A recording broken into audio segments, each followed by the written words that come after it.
नमस्कार, मैं राणा यशवंत, आपका न्यूज़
सरकारों के ऊपर हमलावर रहे। राहुल गांधी तक को उन्होंने अपने लपेटे में लिया।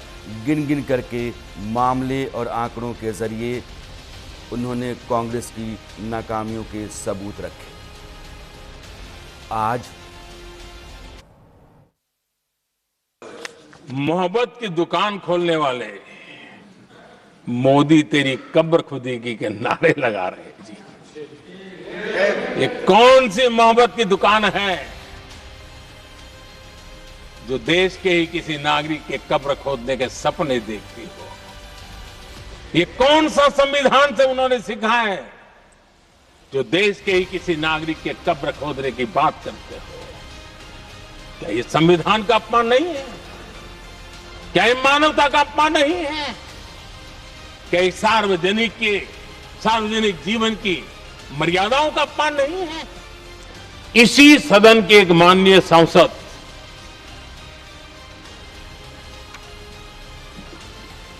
कांग्रेस के शातिर दिमाग जिनका है ऐसे युवराज ने उनको गद्दार कह दिया।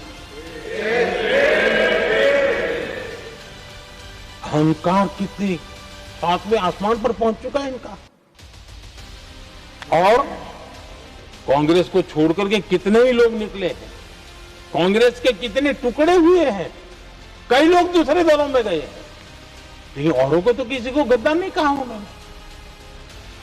लेकिन कल सांसद को गद्दार इसलिए कहा क्योंकि वो सिख थे। मैं समझता हूं कि किसी का भी अपमान करने में कभी भी पीछे नहीं रहते हैं। उन्होंने भूपेन हजारिका जी को भारत रत्न दिया, उसका भी विरोध किया। ये पूरे असम का विरोध है, पूरे देश के कला प्रेमियों का विरोध है। और मुझे पक्का विश्वास है असम कभी भी इस अपमान को भूलने वाला नहीं है। जिन पीएसयू को कांग्रेस के नेता ताले लगवाने की कगार पर पहुंच चुका था और उसी पर अपनी राजनीतिक रोटी सेकने का प्रयास भी किया गया था, आज हमारे पीएसयू रिकॉर्ड प्रॉफिट पर हैं।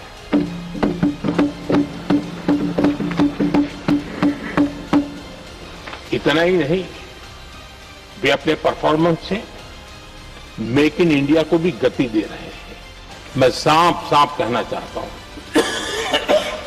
और मेरे शब्दों पे भरोसा नहीं है तो मैं देश को लोगों कहूं कुछ मत करो, सिर्फ लाल किले से कांग्रेस के प्रधानमंत्रियों के जो भाषण है सिर्फ उन भाषणों का एनालिसिस कर लो, आपको साफ लगेगा कि न उनके पास कोई सोच थी, न उनके पास कोई विजन था और न ही कोई इच्छा शक्ति थी। और इसका परिणाम है कि देश को इतना भुगतना पड़ा। अवसर मिला तब देश आजाद हुआ, तब हम दुनिया में 6 नंबर की इकोनॉमी थी, लेकिन इन लोगों ने ऐसा एक हाल करके रखा 11 पे पहुंचा दिया। आज हम 3 पर जाने की दिशा में तेज गति से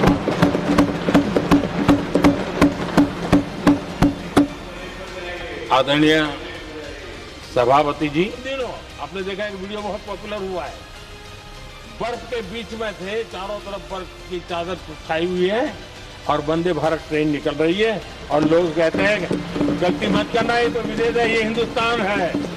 ये रील चल रहे हैं बाजार में।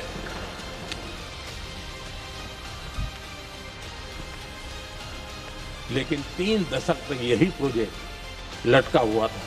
3 दशक, 30 साल आप कल्पना कर सकते, 2 पीढ़ी आगे बढ़ जाए, ये यही के अटके पड़े थे। हमारी सरकार ने इसको पूरा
को और आपके सभी दर्शकों को गुड इवनिंग। और आज राज्यसभा में जो प्रधानमंत्री का भाषण था, मुझे उसमें आग की झलक दिखाई दी। मैं आग क्यों कह रहा हूँ? ए फॉर अपमान, जी फॉर घबराहट और जी फॉर घुटन। क्योंकि और मैं बताता हूँ कि मुझे ऐसा क्यों लगा। क्योंकि 2008 में एक सिख सरदार प्रधानमंत्री ने अमेरिका के सामने अपनी शर्तों पर उससे आंखों से आंखें मिलाकर न्यूक्लियर डील की। उस डॉक्टर मनमोहन सिंह जी के योगदान को भुलाकर नरेंद्र मोदी जी ने सिख समुदाय का अपमान किया। प्रधानमंत्री मोदी जी कह रहे थे कि लोकसभा में उन्हें बोलने नहीं दिया गया। उनसे सवाल पूछने के लिए वहां संजना जाटव जैसी दलित महिला सांसद कांग्रेस की खड़ी थी। उन महिला सांसदों पर सवाल उठाकर नरेंद्र मोदी जी ने महिलाओं का अपमान किया। देश के पहले प्रधानमंत्री पंडित जवाहरलाल नेहरू 35 करोड़ देशवासियों की समस्याओं को अपनी समस्या मानकर कहते थे कि मेरे सामने 35 करोड़ प्रॉब्लम है। लेकिन प्रधानमंत्री ये समझ नहीं पाए और पंडित जवाहरलाल नेहरू जी पर ओछे आरोप लगाकर उन्होंने पूरे ब्राह्मण समाज का अपमान किया। प्रधानमंत्री जी ने आदिवासी राष्ट्रपति के अभिभाषण पर लोकसभा में जवाब ना देने की बजाय पीठ दिखाकर वहां से भाग उठे। उससे उन्होंने आदिवासी राष्ट्रपति का अपमान किया। दलित लीडर ऑफ ऑपोजिशन, जिन्होंने 6 साल की उम्र में अपने परिजनों को जलते हुए देखा, संघर्ष करके यहाँ तक पहुंचे, उनकी उम्र पर आज ओछा तंज कस के प्रधानमंत्री जी ने दलितों का अपमान किया। और मोदी जी ने महात्मा गांधी को फूट डालो और राज करो जैसे अंग्रेजी हथकंडों के बावजूद भी जो उनके एक ढांचे में नहीं डाल पाए थे, प्रधानमंत्री मोदी जी ने आज उन्हें सिर्फ गुजराती आइडेंटिटी से जोड़कर उन्होंने पूरे गुजरात और बल्कि पूरे देश का अपमान किया। और घबराहट किस बात की? क्योंकि जो आर्मी चीफ नरवाने जी का जो एक किताब उनको leader of opposition Rahul Gandhi ji उनका कोट पढ़ना चाहते थे, उन्हें नहीं पढ़ने दिया। क्योंकि उन्हें पता था कि जो उनका 56 इंच का सीना, स्ट्रॉन्ग मैन, लाल आंखों में आंखें मिलाकर लाल आंखें दिखाने की ये जो पूरी एक इमेज करोड़ों रुपए खर्च करके बनाई थी, अगर उस किताब की एक लाइन वो पढ़ देते तो उस इमेज को चूर चूर कर देते। उसकी घबराहट आज साफ झलक रही थी। और घुटन इस बात की थी कि जिस तरीके से पिछले 12 सालों से देश में और पिछले 25 सालों से गुजरात में सत्ता चलाई जा रही थी, उस अहंकार के पीछे 3 दिन में चकनाचूर करने का काम जो किया है उसका जवाब नहीं था। इसलिए प्रधानमंत्री के भाषण में बौखलाहट साफ दिख रही थी। सरल, ये जब फुटबॉल का मैच खेलते हैं तो वो हर प्लेयर को आप लॉक करते हैं, टीम की स्ट्रैटेजी होती है। प्रधानमंत्री ने आज सदन के भीतर कहा कि कांग्रेस ने बाइकॉट करके स्पीकर का अपमान किया। जो तो मैं यही मैं आ रहा हूँ, हूँ।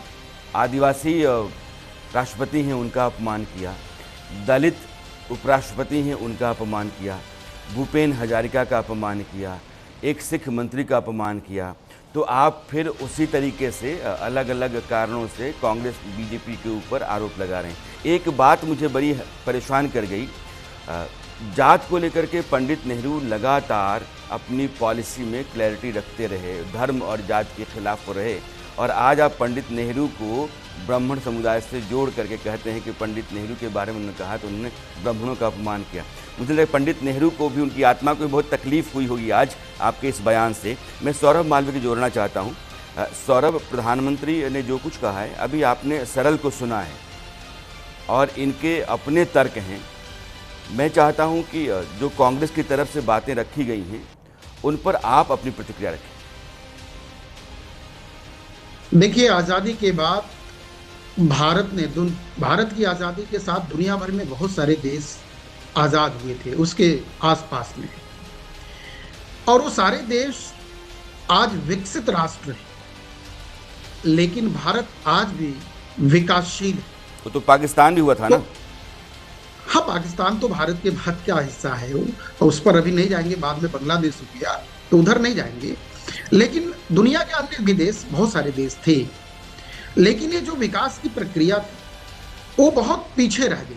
यानी जिस गति से भारत को चलना चाहिए था वो नहीं रहा। उन सारी चीजों को रेखांकित करते हुए सांकेतिक रूप से स्वतंत्र भारत के प्रधानमंत्री यानी कांग्रेस नीति समर्थित प्रधानमंत्रियों ने जिस तरह से देश के सामने एक रोड मैप दिया, उस रोड मैप को बहुत स्पष्ट रूप से भारत की जनता देख रही है। राणा जी, 2-3 बातें बड़ी महत्वपूर्ण प्रधानमंत्री ने कही कि आजादी के बाद देश ने पहली बार एक मजबूत नेतृत्व देखा, सुशासन देखा, सामाजिक न्याय देखा, गरीब कल्याण देखा, आर्थिक प्रगति दुनिया के मंच पर इतनी तेज गति से भारत ने किया है कि आज दुनिया भर की देशों के सामने हम नजर मिला के आंख में आंख डाल के खड़े होने वाले एक समर्थ और सक्षम और मजबूत भारत के रूप में आए हैं। यही हमारी विदेश नीति की सफलता है। भ्रष्टाचार इस सरकार ने इस कार्यकाल में मोदी सरकार के पार्ट 2 में भ्रष्टाचार कहीं दिख नहीं रहा है। ये भारत के सामने लोकतंत्र की एक विजय है।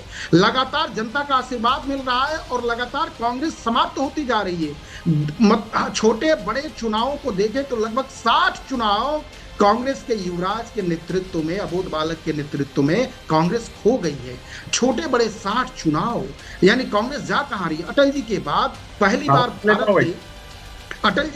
पहली बार भारत में एक इस तरह से मजबूत एनडीए गठबंधन की यह सरकार एक समर्थ भारत की तरफ जा रही है, जहां पर सबका साथ सबका विकास है और जहां पर सबकी रक्षा सबकी सुरक्षा है। इसलिए ये बहुत ही प्रबल और मजबूत स्थिति में दिख रहा है कि प्रधानमंत्री ने कहा है कि समर्थ भारत, सक्षम भारत, मजबूत भारत और सबको साथ लेके चलने वाला भारत विश्व पटल पर। मैं आता हूं। अनंत विजय और मिताली मेरे साथ जुड़ गए हैं, आप दोनों का बहुत बहुत स्वागत है। निखिल, जो पूरी चर्चा है मैं चाहता हूं कि फोकस रहे। एक सरकार वो जो कांग्रेसी प्रधानमंत्रियों के जरिए चलती रही, एक नरेंद्र मोदी की अगुवाई में चलने वाली सरकार, आज उन्होंने दोनों की तस्वीर रखी कि पहले की सरकारों के साथ संकट समस्याएं क्या थी, और नरेंद्र मोदी ने अपने बारे में 3-4 बातें कही कि ये डेयरिंग गवर्नमेंट है, डेवलपमेंट ओरिएंटेड है, डेडिकेटेड है और डिसाइसिव है मोटे तौर पर। इसको आप कैसे देख रहे हैं? प्रधानमंत्री ने आंकड़े भी रखे, रेफरेंसेस भी दिए और एक पूरी तस्वीर रखने की कोशिश की होनी। यशवंत जी, सबसे पहले तो मुझे ये नहीं समझ आता कि प्रधानमंत्री को 12 साल हो गए हैं देश के प्रधानमंत्री बने हुए, अभी भी उन्हें पिछले 60 साल, 50 साल, 70 साल का क्यों दुखड़ा गाना है। दूसरी बात, 2014 तक ऐसा नहीं है कि खाली कांग्रेस का शासन रहा है, बीच में बीजेपी की सरकार भी थी, जनता दल की सरकार भी थी और सरकारें भी थी, लेकिन किसी भी प्रधानमंत्री ने, ना अटल जी ने, ना मनमोहन जी ने, ना उनसे पहले के आने वाले प्रधानमंत्रियों ने पिछली सरकारों का इतना दुखड़ा नहीं रोया। यशवंत जी, ये जो प्रधानमंत्री संसद के पटल पे खड़े होके करते हैं, वो बिल्कुल यही रहेगा कि अगर आज मैं किसी चीज में नाकाम रहूं तो मैं बोलूं अरे मेरी गलती नहीं है, मेरी पिताजी की है, मेरे पिताजी थोड़े और ज्यादा पैसे कमा लेते ना, थोड़े और अच्छे स्कूल में भेज देते तो ज्यादा अच्छा कर लेता। और अगर कभी कोई बोल दे कि अरे पिताजी ने तो अपने बल पे पूरा करा है, तो मैं बोलूं अच्छा चलो उनकी नहीं, मेरे दादाजी की है, दादाजी थोड़ी और पहले पैसे कमा लेते तो और अच्छा हो जाता। देश की जो भी ग्रोथ हुई है उस ग्रोथ में सब प्रधानमंत्रियों का हाथ है। बीजेपी के अटल जी का भी है, नेहरू जी का भी है, इंदिरा गांधी का भी है, मोरारजी देसाई जी का भी है, नरसिम्हा राव का है, मनमोहन जी का है, सबका है, और अब प्रधानमंत्री मोदी का है। लेकिन किसी भी प्रधानमंत्री को कभी ये जरूरत नहीं महसूस हुई कि मैं आके अपने प्रेडिसेसर्स पे इतने कटाक्ष रखूं। प्रधानमंत्री कहते हैं कि मेरा सारा समय तो सिर्फ पिछली सरकारों की गलतियां सुधारने में ही निकल जाता है। सच्चाई तो यह है उनका सारा समय हेडलाइन मैनेजमेंट और अपनी नाम बदलने में निकल जाता है। कितनी सारी पिछली सरकारों की स्कीम्स के इन्होंने नाम बदलते रहते हैं, फिर कहते हैं नहीं नहीं ये तो हम नई स्कीम लाए हैं। कितनी जगह जब फीता काटने जाते हैं, चेनाब रेलवे हो, कोई और टनल प्रोजेक्ट हो, द्वारका एक्सप्रेसवे हो, ये ट्रेन वो ट्रेन, उनकी शुरुआत तो कांग्रेस की सरकार में हुई होती है। और थोड़े से क्योंकि आंकड़ों पे बात करनी जरूरी है जब हम विकास की एक बात करते हैं, सौरभ मालवीय जी ने कहा कि जितने भी देश आजाद हुए थे भारत के साथ वो सारे आज विकासशील नहीं रहे, विकसित हो गए। पता नहीं है कौन से दुनिया कौन से ब्रह्मांड में रह रहे हैं। भारत के साथ जो भी देश आजाद हुए थे उसमें से 8 भी गिनवा देना, ये जो भारत के उस 1940s में जो भी आजाद हुए थे उसमें 8 भी गिनवा दें जो डेवलप्ड हो, नहीं गिनवा पाएंगे।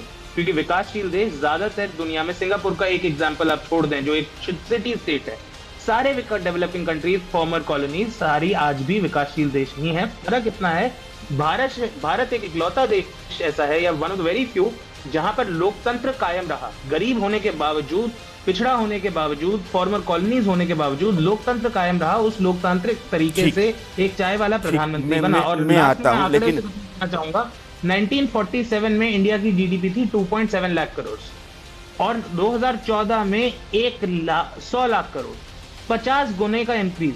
नेहरू जी जब प्रधानमंत्री बने थे 83% देश इलिटरेट था। जब 2014 में मोदी जी प्रधानमंत्री बने तो 80% देश लिटरेट था। 2004 में $700 बिलियन की जीडीपी थी जब मनमोहन जी प्रधानमंत्री बने अटल जी के बाद। 2014 में $2 ट्रिलियन की थी, लगभग तिगुनी। और 2024 में मोदी जी के 10 साल के कार्यकाल के बाद 4 ट्रिलियन पहुंचने वाली थी। तो मनमोहन जी ने अपने 10 साल के कार्यकाल में जीडीपी को लगभग तिगुना करा, मोदी जी ने दुगना करा। बट अब आ जाके केवल नंबर बता दे कि हमने इतना बढ़ा दिया, प्रीवियस सरकारों ने कितना बढ़ाया है। मैं ये जो अर्थशास्त्र के मामले हैं मिताली के पास जाऊंगा जरूर। एक बात कहना चाहूँगा कि इजराइल जैसा छोटा देश है वो भी 1945-46 के आसपास आज़ाद हुआ। जापान दूसरे विश्व युद्ध के बाद तो ध्वस्त हो गया था और जापान आज की तारीख में जहाँ है ध्वस्त हुआ देश में, कहीं पहले भी वो अच्छा था, लेकिन दूसरे विश्व युद्ध की जो पूरी विभीषिका थी कॉलोनीज नहीं थी। मैं उस पर नहीं जाना चाहता, मैं अपनी चर्चा में रहना चाहता हूँ। मैं अनंत विजय को शामिल करना चाहता हूँ। नहीं हुआ म्यांमार, पाकिस्तान, श्रीलंका, फिलीपींस। ठीक है, आपकी अपनी बात सही है, लेकिन आप मतलब एक तरफ नहीं जा सकते हैं। जब भी आप कंपैरिजन करते हैं तो दोनों तरह के उदाहरण सामने रखते हैं। बहुत बेहतर होने वालों को उनके कारण देखते हैं और जो खराब कर गए उनकी वजहें भी देखते हैं ताकि आप सही नतीजे पर पहुँच पाएँ। अनंत विजय, मैं कुछ सवाल लंबा नहीं पूछना चाहता हूं क्योंकि आपने पीएम को सुना है। पीएम ने आज जो कुछ भी कहा है मोटे तौर पर कि उनकी अगुवाई में हिंदुस्तान ने जिस तरीके से तरक्की की है, पिछली जो कांग्रेस सरकारें नहीं हैं, अगर उन्होंने इसी इंटेंट के साथ, इसी ऊर्जा के साथ, इसी लगन के साथ काम किया होता तो हिंदुस्तान की तस्वीर कुछ दूसरी होती। राणा जी देखिए, निखिल मेरे मित्र हैं, लेकिन कई बार निखिल जी के साथ दिक्कत ये होती है कि वो कांग्रेस का चश्मा वो उतार नहीं पाते हैं और कांग्रेस का मोह जो है वो उनसे छूटता नहीं। तो मोह के धागों में वो फंस के उलझ के अपने तर्कों में इतने उलझ जाते हैं कि कहीं का रोड़ा कहीं का ईंट जोड़ के वो भानुमति का कुनबा तैयार करना चाहते हैं। प्रधानमंत्री ने स्पष्ट कहा और अभी निखिल जी कह रहे थे कि अपने प्रीडिसेसर्स पे कितने, क्या आप ये कल्पना कर सकते हैं कि इंदिरा जी अपने प्रीडिसेसर नेहरू जी पर हमले करती? क्या आप कल्पना कर रहे थे कि राजीव जी अपने प्रीडिसेसर इंदिरा जी के कार्यकाल पर हमले करती? क्या मुरारजी भाई ने नहीं किया था? क्या अटल जी ने नहीं किया? अरे भाई, आप थोड़ा तो तर्कसंगत बातें किया करिए। एक ही परिवार के अपने पूर्ववर्ती पर कैसे हमले करेंगे? हम निखिल जी धैर्य रखिए सर, राहुल जी की तरह क्यों व्यवहार करते हैं प्लीज। राहुल जी तो उस तरह से कर ही रहे, आप भी अगर टीवी पर हैकल करने लगेंगे सामने वालों को तो ये ठीक बात नहीं है ना। राहुल जी ने कल जिस प्रकार से रवनीत बिट्टू जी को हैकल किया, प्लीज वैसा मेरे साथ व्यवहार मत करिए सर। वो तो कम से कम सिख थे, तो उनको लोगों का समर्थन भी मिल गया, हमें तो वो भी नहीं मिल पाएगा। इसलिए प्लीज हाथ जोड़ के निवेदन करता हूं आपसे कि मुझसे राहुल जी जैसा व्यवहार न करें। मैं सिर्फ ये कह रहा हूं कि अपने प्रीडिसेसर पर हमले करने की बात जहां तक आप करते हैं, तो थोड़ा सोच लिया करिए कि क्या पुत्री पिता के खिलाफ, क्या पुत्र माता के खिलाफ हमले करेगा क्या? 60 वर्ष तो इसी में निकल गए। तो खैर मैं नहीं जाता हूं इस पर कुछ नहीं। प्रधानमंत्री ने स्वयं कहा कि उनको गड्ढे भरने में बहुत समय लग रहे हैं, और सचमुच गड्ढा तो है इस देश में। ये इस बात की कोई इनकार नहीं कर सकता, बल्कि मुझे लगता है कि निखिल जी भी नहीं इनकार कर सकते कि गड्ढे तो बने। जिस मनमोहन सिंह को लेकर इतने लालोट हो रहे हैं, इतने गड्ढे बने उनमें, 2G से लेके 4G से लेके जीजा जी तक, पता नहीं कितने गड्ढे बने, मुझे नहीं मालूम। ये तो राजनीति की रफ्तीली राह पर मैं नहीं जाता हूं, लेकिन आंकड़े इस बात का गवाह। इसलिए जनता भी इस बात को समझते हुए कांग्रेस पार्टी से, दरअसल देखिए क्या है राणा जी, कांग्रेस पार्टी के सामने नेतृत्व का संकट है। नेतृत्व को ये समझ में नहीं आता, नेतृत्व का संकट और मोदी के प्रति नफरत याद से नहीं है, ये गुजरात के जमाने से है, जब उन्हें मौत का सौदागर कहा गया था और पलट के मोदी ने भी उसी भाषा में उत्तर दिया था। तो एकमात्र उनको, इन लोगों, गांधी परिवार के सामने आशा की किरण नहीं बच रही है, दिखाई नहीं दे रही है। उनको लग रहा है कि अब उनके परिवार का क्या होगा, क्या होगा राहुल गांधी का, क्या होगा प्रियंका जी का। सारे घोरे खोल लिए उन्होंने। प्रियंका जी भी उत्तर प्रदेश गई, 2.5% और एक विधायक की पार्टी बन के रह गई कांग्रेस वहां। तो इन सारी चीजों को देखने के बाद कांग्रेस पार्टी का फ्रस्ट्रेशन वाजिब है, और आज प्रधानमंत्री का उसी फ्रस्ट्रेशन को रेखांकित करता हुआ भाषण, मुझे लगता है कि कल उनको रोकने की कोशिश भी गलत थी, और आज उन्होंने उसका हिसाब बराबर भी कर। मिताली, मैं आता हूं, निखिल आपके पास आऊंगा। प्रधानमंत्री की कुछ बातें। निखिल जी आप थोड़ा वेट कर लीजिए, हम 20 मिनट से चुप रहे थे, मैं मिताली आ रहा हूँ। पर प्रधानमंत्री ने 3-4 बातें कही हैं, मुझे लगता है कि उस पर आपकी टिप्पणी ज़रूरी है।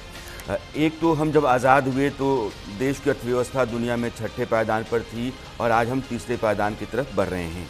उन्होंने कहा कि एनपीए आज की तारीख में 1% हो गया है, और पहले वो फ़ोन बैंकिंग का ज़माना था कि नेता फ़ोन करता था और बैंक कर्जा दिया करते थे। बीएसएनएल जैसी बॉडी जो है वो पहले चुटकुलों का वही नहीं लगेगा भाई साहब, और आज की तारीख में वो स्वदेशी का एक बहुत बड़ा झंडा बरदार हो गई है, 4G है। अब यह जो तरक्की है कि उन्होंने कहा कि आज की तारीख में 2 लाख से ज़्यादा स्टार्टअप्स देश में हैं।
मिली, और ये प्राइम मिनिस्टर मोदी ने अपनी स्पीच में बोला था जब वो श्रद्धांजलि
कैपिटा इनकम $2,500। मोटे तौर पर मिताली ये कह रही हैं कि पॉलिसी जो मनमोहन सिंह सरकार के दौरान लिबरलाइजेशन आने के बाद से तैयार की गई, उन पर काम 2015 के बाद शुरू हुआ।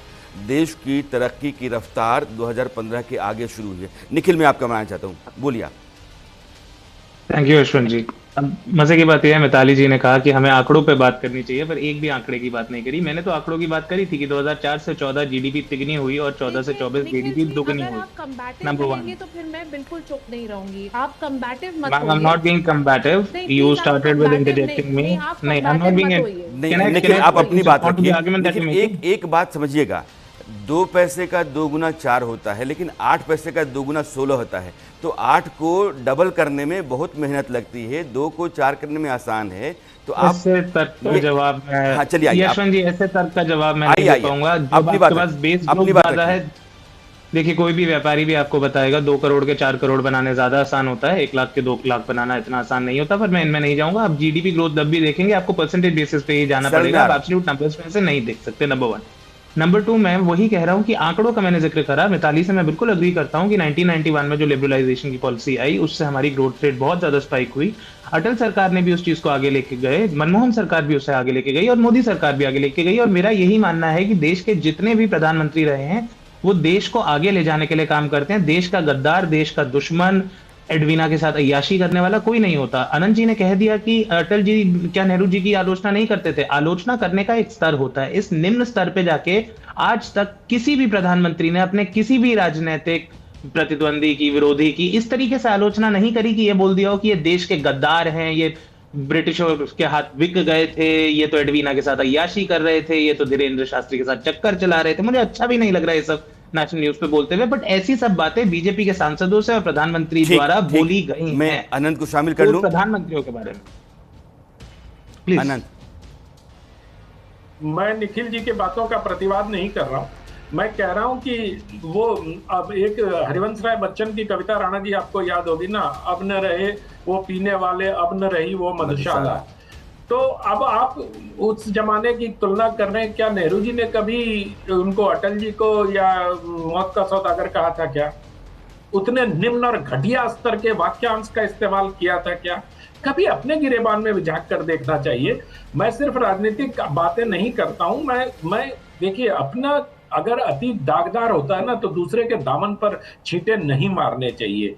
कभी नेहरू जी ने अटल जी को मौत का सौदागर नहीं कहा था। तो इससे जैसा बोगे वैसा झेलोगे, उसमें कौन सी बड़ी बात है। हाँ, लेकिन आप जो बातें कह रहे हैं, अय्यासी और एडवीना वाली बातें जो कल आपने कही है संसद के पटल पर, मुझे बिल्कुल अच्छा नहीं लगा। और इस तरह के भाषणों से, इस तरह के उदाहरणों से बचना चाहिए। ठीक है, सरल कुछ कहना चाहते हैं आप? यशवंत जी, मुझे ये प्रतीत होता है आपकी डिबेट देखकर कि जो अनंत विजय जी है, उन्होंने एक शेड का चश्मा पहना हुआ है, उसको, उस चश्मे के बियॉन्ड वो देख नहीं पा रहे, क्योंकि उनको याद होना चाहिए कि हिंदू महासभा के नेता देश के पहले चुनाव में किस प्रकार की भाषा यूज करते थे पंडित जवाहरलाल नेहरू के लिए, महात्मा गांधी के लिए और BR आम्बेडकर के लिए। हालांकि और इसके पहले जो बात हो रही थी, आई थिंक जो एक विशेषज्ञ है उन्होंने कहा कि भारत के साथ जो सारे देश आजाद हुए थे वो एक प्रगतिशील देश बन चुके हैं, विकासशील देश बन चुके हैं। भाई, भारत के साथ कौन आजाद हुआ था? लीबिया आजाद हुआ था, सीरिया आजाद हुआ था हमारे 2 साल बाद, इजिप्ट आजाद हुआ था। आज उनकी पॉलिटिकल सिचुएशन क्या है और आज भारत की सिचुएशन क्या है? और इसका श्रेय जो जाता है वो डेमोक्रेटिक, हमारे स्ट्रॉन्ग डेमोक्रेटिक फाउंडेशंस को जाता है, जिसकी नींव पंडित जवाहरलाल नेहरू और कांग्रेस पार्टी ने रखने का काम किया था। और आपसे पहले एक इकोनॉमिस्ट जो बोल रहे थे मैडम, उन्होंने तरह तरह के आंकड़े दिए कि 2015 के बाद जो स्कीम्स निकली है वो सारी एकदम माइलस्टोन स्कीम्स निकली है। हमने पिछले दिनों कौन सी स्कीम्स निकली? मेक इन इंडिया की स्कीम निकली, स्किल इंडिया की स्कीम निकली, and so on and so fourth. पिछले दिनों हमने CAG की रिपोर्ट पढ़ी कि किस तरह से स्किल इंडिया एक गफला है। उन्होंने, CAG ने खुद इस बात को तार करने का सारे आंकड़े रखे हैं।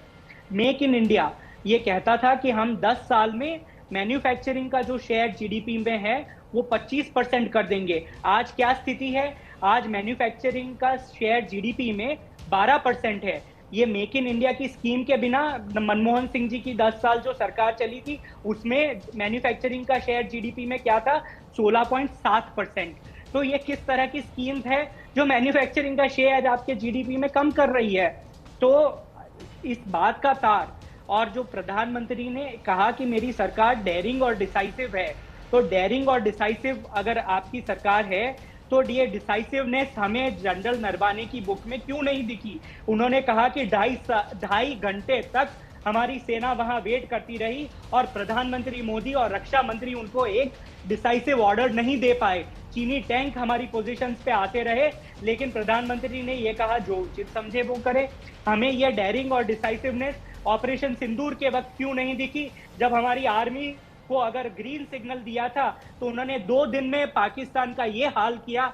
तो अगर 4 दिन और कर लेते तो पाकिस्तान ये सबक पूरी जिंदगी सीख जाता और 10 साल तक हमारे देश के सामने आंख उठाकर नहीं देखता। लेकिन वहां तो ट्रंप साहब ने सीज फायर का अनाउंसमेंट कर दिया और प्रधानमंत्री जी मांग गए और हमारे सेना को उन्होंने लिमिट कर दिया। तो ये डेयरिंगनेस और डिसाइसिवनेस हमें वहां क्यों नहीं दिखी? प्रधानमंत्री जी ने बीएसएनएल का भी जिक्र किया, तो फिर इस बात का भी जिक्र होना चाहिए कि किस तरह से बीएसएनएल को 5G अपग्रेडेशन से रोका और बीएसएनएल के 5G लाइसेंसेस जियो को दे दिए ताकि बीएसएनएल का ग्रोथ ना हो, अपने मित्र का ग्रोथ हो। प्रधानमंत्री जी ने तो बैंकिंग की भी बात की, तो कांग्रेस पार्टी ने तो बैंक नेशनलाइज करके गरीब से गरीब तबके के लोगों के लिए बैंक के दरवाजे खोल दिए। लेकिन क्यों हमें ये दिखा कि जो बैंक हमारी लूट के जा रहे थे, विजय माल्या और नीरव मोदी, उनको प्रधानमंत्री मोदी तो माला पहनाकर एयरपोर्ट तक छोड़ आए। लुकआउट नोटिस था, फिर भी प्रधानमंत्री मोदी और उनकी होम मिनिस्ट्री उनको रोक नहीं पाई और वो देश से बाहर भागने में कामयाब हो गए। हाँ। मैं कुछ भी कहूँगा तो जाहिर तौर पर वो कहीं ना कहीं किसी पक्ष में चला जाएगा, लेकिन एक न्यूट्रलिटी होती है। अभी अनंत विजय ने कहा था कि अगर मेरी कमीज़ बहुत दागदार है तो दूसरे के ऊपर छींटा फेंकने से कोई फ़ायदा नहीं होता है, नुकसान अपना ही होता है। एक किताब का जिक्र आप कर रहे हैं, आपके खिलाफ वो लोग 4-5 किताब लेकर के बैठ गए।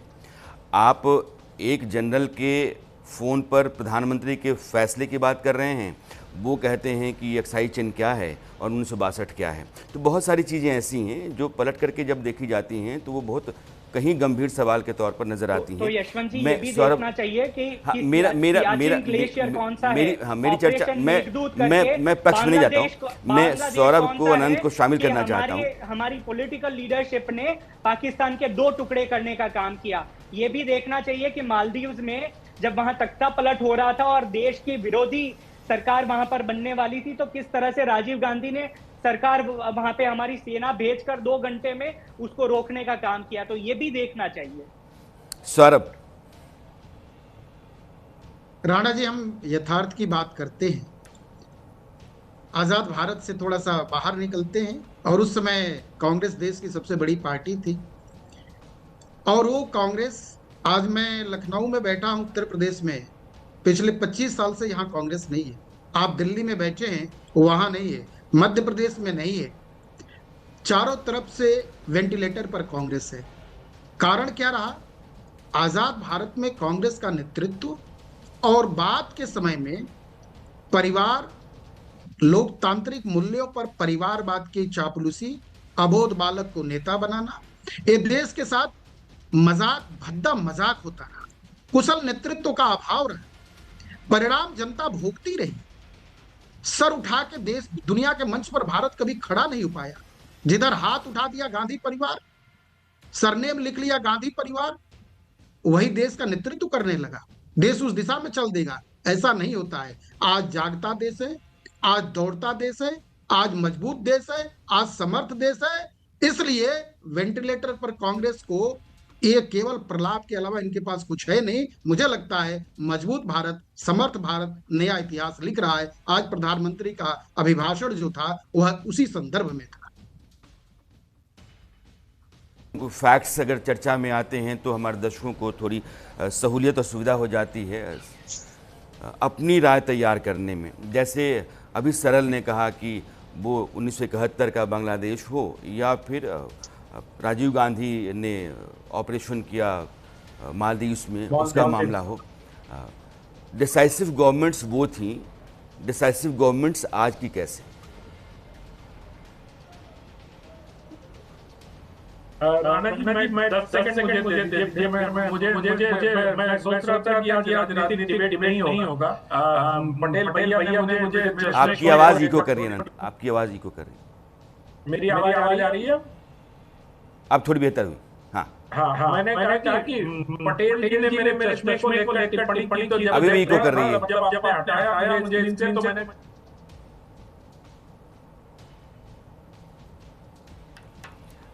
अनम्यूट कर लीजिए।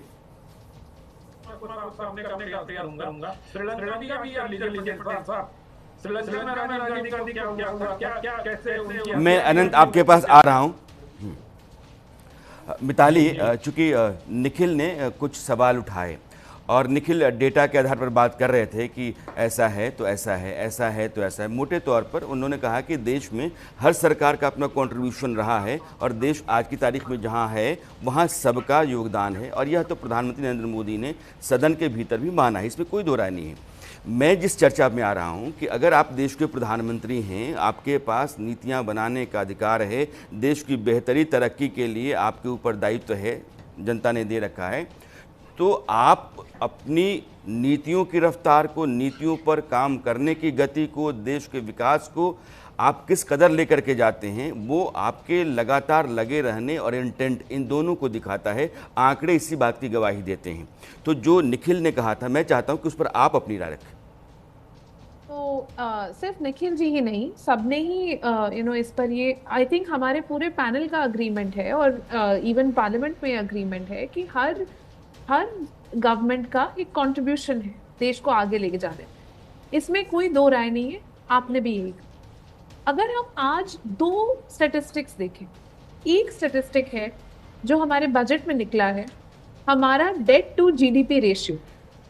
आज भारत का डेट टू जीडीपी रेशियो 55.6%, और इसे जब हम कंपेयर करते हैं यूएस की डेट टू जीडीपी रेशियो से, जो कि करीब 90% के रेंज में है, यूरोप की डेट टू जीडीपी रेशियो 80%, 90%, बहुत सारे देशों में इतना जाता है, यूके सेम 70%, 80%, 90%। हमने कैसे अपना debt to GDP ratio manage करके हम यहाँ तक पहुंचे, ये एक बहुत बड़ा सवाल, और इसका जवाब यही है फिस्कल कंसोलिडेशन पर दबाव, और ये भी देखना कि आप जो सबसे वल्नरेबल पॉपुलेशन है आप उनको सपोर्ट करें, और बाकी पॉपुलेशन के लिए आप एक मार्केट क्रिएट करें। और वो मार्केट कैसे क्रिएट होगी? वो मार्केट तब क्रिएट होगी जब आप इंफ्रास्ट्रक्चर बनाएंगे।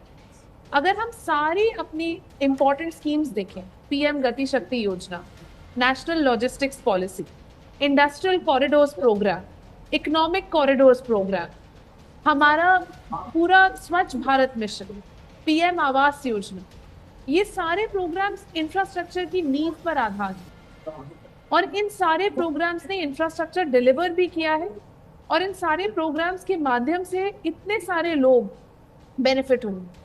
तो at the end of the day जब हम डिबेट करते हैं और हम कहते हैं कि हमने जो चॉइसेस करी, क्या वो सही चॉइसेस थी या गलत, उसका जवाब हम कभी इतना पूरी तरीके से दे नहीं पाएंगे। सरल जी ने कहा कि हमने सोचा था कि नेशनल मैन्युफैक्चरिंग का जो शेयर है वो 25% ऑफ जीडीपी हो जाना चाहिए, कोई डाउट नहीं है, हो जाना चाहिए। लेकिन अगर नहीं हुआ, और आज हम 17% पर हैं, बाय द वे नॉट 12%, अगर हम 17% पर हैं, तो क्या इन पॉलिसीज के बिना हम 5% पे पहुंच जाते? क्या इन पॉलिसीज के बिना हम 3% पे पहुंच जाते? ये भी सोचने की आवश्यकता है। मोटे तौर पर मिताली ये कह रही हैं कि डेवलपमेंट को लेकर के प्रैग्मेटिक पॉलिसी जो होती हैं वो फिर आपको रफ्तार देती हैं। मैं सरल आपके पास आता हूँ। अनंत विजय को मैं बीच में छोड़ गया था ऑडियो को, ऐसे अनंत। नहीं, मैं सरल पटेल जब बोल रहे थे तो उन्होंने मेरे चश्मे पर टिप्पणी की थी। मैं कह रहा हूं कि उनके ब्रेक में जब मैं थोड़ा सा ऑडियो ठीक नहीं था तो मैंने अपना चश्मा ठीक करने का प्रयास किया, और जब उसको पोंछ के देखा तो सरल पटेल में और निखिल जैन में, दोनों में मुझे कांग्रेस के हाथ की छवि दिखाई दी। तो अब मैं क्या कर सकता हूं, उसमें चश्मा तो चश्मा है। तो मुझे मालूम नहीं था कि आप राजनीतिक डिबेट कर रहे हैं और दो राजनीतिक दलों के दो प्रवक्ताओं को आपने बिठा रखा है। हम तो अभी आंकड़ों की बात कर ही नहीं रहे भाई, हम तो विशुद्ध पॉलिटिकल बात कर रहे हैं। हम तो सिर्फ तथ्य आपके सामने रख रहे हैं। अगर तथ्य असुविधाजनक आपके लिए हैं तो हम कुछ आई कांट हेल्प इट। अगर तथ्य हैं, तथ्य हमेशा असुविधाजनक होते हैं। मैं उस लिहाज का आदमी नहीं हूं कि सत्यम ब्रूयात, प्रियम ब्रूयात, ना ब्रूयात, अप्रियम। मैं तो अप्रिय सत्य भी सामने रख देता हूं। और मैंने ये भी कहा कि जिस प्रकार से निशिकांत दुबे ने बातें कही, वो बातें नहीं की जानी चाहिए संसद के पटल पर, ये भी मैंने कहा। तो इसलिए कृपया अगर आपको रंग देखना हो तो देखिए, मैं रंगों के आधार पर टिप्पणी नहीं करता हूं। रही बात जिस प्रकार से प्रधानमंत्री नरेंद्र मोदी के भाषण का आज विश्लेषण किया जा रहा है, आज इस भाषण में एक ही बात दिखी कि नरेंद्र मोदी ने मोदी तेरी कब्र खुदेगी को सेंट्रल थीम के तौर पर उपयोग किया और उसी के इर्द गिर्द उन्होंने कुशल राजनेता की तरह अपने इस भाषण का राजनीतिक उपयोग किया, जो कि एक प्रधानमंत्री और भारत के सबसे बड़े राजनीतिक दल होने के नाते उनको करने का अधिकार भी है। ये अनंत विजय ने तब रीढ़ से इस बहस को पकड़ा है। मोदी तेरी कब्र खुदेगी 370 हमने हटाया, इसलिए ये कहते हैं कि मेरी मोदी तेरी कब्र खुदेगी। हमने नॉर्थ ईस्ट में शांति लाने का काम किया, इसलिए कहते हैं। सर्जिकल स्ट्राइक हमने की, इसलिए कहते हैं। ऑपरेशन सिंदूर हमने किया, इसलिए कहते हैं। पक्के मकान 4 करोड़ हमने दिए, इसलिए कहते हैं। स्टार्टअप 2 लाख से ज़्यादा हमारे यहाँ हुआ, इसलिए कहते हैं। महिलाओं में लखपति से आगे बढ़ने की होड़ आ गई है, इसलिए कहते हैं। गांव में 18,000 गांव बिना बिजली के थे, हम आए 18,000 गांव में रोशनी पहुंची, इसलिए कहते हैं। रेलवे क्रॉसिंग अनमैन्ड थे देश भर में, उसको हमने ठीक किया, इसलिए कहते हैं। तो बहुत सारे कारण, यानी कि विकास की जो गति मोदी सरकार के भीतर रही है, वो जितने भी फैसले सरकार के रहे और उनके नतीजे रहे हैं, उनको उन्होंने मोदी तेरी कब्र खुदे की आसपास ही रखा। तो यह दोनों बातें बहुत सटल है, लेकिन ये लोगों के भीतर जाकर के असर करती हैं। इसलिए नरेंद्र मोदी के बोलने में, और नरेंद्र मोदी को जो बहुत ही इंटेलिजेंट स्पीकर कहा जाता है, तो उसका अपना एक कारण है। अब निखिल, मैं आपके पास आना चाहता हूँ, क्योंकि बहुत देर से आप उंगली उठा रहे हैं, बोलिए। थैंक यू यशवंत जी। यशवंत जी, मैं वही बार बार इस मुद्दे को, इस चर्चा को वापस आंकड़ों पे लाना चाहता हूं, क्योंकि राजनीतिक चीटाकशी तो चलती रहेगी कि विपक्ष कहेगा मोदी जी ने कुछ नहीं करा, मोदी जी कहेंगे विपक्ष ने कुछ नहीं करा। मिताली ने एक बहुत अच्छी बात बोली कि हमारे इस पैनल पे सब में अग्रीमेंट है कि सारी सरकारों ने काम करा है। मेरे हिसाब से सब में है, सौरभ मालवीय जी को छोड़कर। वो तो अभी भी वही कर रहे हैं, विपक्ष पे, नेहरू जी पे, इंदिरा गांधी पे, इस पे उस पे चीटाकशी। अगर पार्लियामेंट में प्राइम मिनिस्टर ये मानते हैं कि सारी सरकारों का, सारे प्रधानमंत्रियों का देश की ग्रोथ में कंट्रीब्यूशन रहा है, तो हर डिबेट में उन्हें नेहरू जी पे, इंदिरा गांधी पे, कांग्रेस पे, महात्मा गांधी पे, पटेल पे, मोतीलाल नेहरू पे, इन सब पे जाने की जरूरत क्यों है? वो ये क्यों नहीं कहते कि पिछली सरकारों ने काम करा, मैं उस काम को और आगे लेके जाऊंगा? पर वो ये कभी नहीं कहेंगे। और क्योंकि इतनी आंकड़ों की बात करिए, थोड़े और आंकड़े बता देता हूँ। फॉरेक्स रिजर्व्स की बहुत ज्यादा बात करी जाती है बीजेपी के द्वारा। महात्मा गांधी और पटेल पर कभी टिप्पणी नहीं की मोदी जी ने, सॉरी। ठीक है सर, ठीक है सर, ओके। 1951 में इंडिया के फॉरेक्स रिजर्व्स थे $2 बिलियन। 2004 तक ये बढ़ के $113 बिलियन हो गए। 2014 में वो आंकड़े मेरे पास भी हैं। अब $650 बिलियन से फॉरेक्स, मतलब ये नहीं है। मैं आपसे ये कहना चाहता हूं कि हर क्रिकेट टीम का कैप्टन जो होता है, वो अपनी तरफ से पूरी कोशिश कर रहा होता है, लेकिन कैप्टेंसी वर्ल्ड कप वही जीतता है जो अपनी टीम को सही तरीके से तैयार करता है, उसके भीतर जीतने का जज्बा पैदा करता है, उसकी कमजोरियों को दूर करता है, उसकी खूबियों को निखारता है। कैप्टन की भूमिका जो होती है, अब इस वजह से हम किसी को खराब अच्छा नहीं कर रहे हैं, लेकिन अगर धोनी सबसे कामयाब कैप्टन हैं तो उसका अपना कारण है। सरल, क्योंकि मेरे पास 1 मिनट है, बस एक 10 सेकंड। अगर कैप्टन से प्लेयर पूछे कि लाइनअप क्या लगाना है और कैप्टन बोले जो उचित लगे वो कर दो, तो शायद वो अच्छा कैप्टन नहीं। मुझे लगता है निखिल, नहीं, मैंने इसको गौर से सुना है और इस मामले पर मैंने भी सोचा है। एक ऐसा मोर्चा है जहां दुश्मन की फौज आपके सामने खड़ी है और आपकी फौज है, वहां प्रधानमंत्री कहता है कि तुमको जो सही लगता है फैसला लो। मुझे लगता है कि ये बात बिल्कुल सही है।